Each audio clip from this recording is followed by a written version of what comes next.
we have discussed and will continue to discuss what we can do to support the conditions for a de-escalation first, and then a cessation of hostilities. So we remind all belligerents in this conflict their responsibilities to adhere to international law.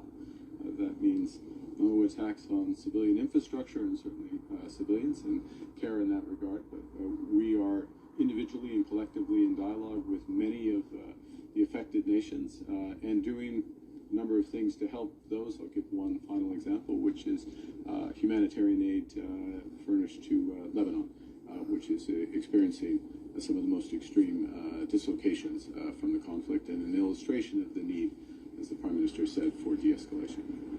Is that any job loss, of course, is a challenge for the individuals, for their families, and what's important is that we're putting in place not just the measures for the long term. By the way, I don't have time to go through all the elements of the premise that aren't exactly accurate there in terms of approvals and moving forward, but also that we're providing support in moving the economy forward.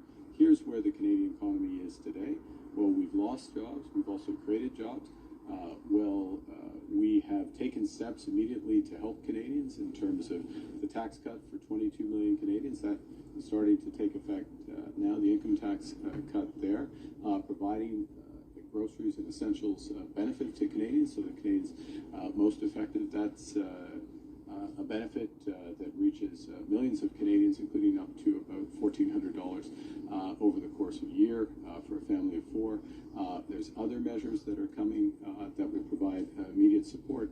And the government is very focused on growing this economy. And part of how we're going to grow this economy, yes, it's immediate measures, as I've just indicated, but it's also getting the confidence and the investment in the country, a country that's more independent, that's diversifying our partnerships, that's building first and foremost at home, and then secure abroad. Thank you very much. Thank you, Chris.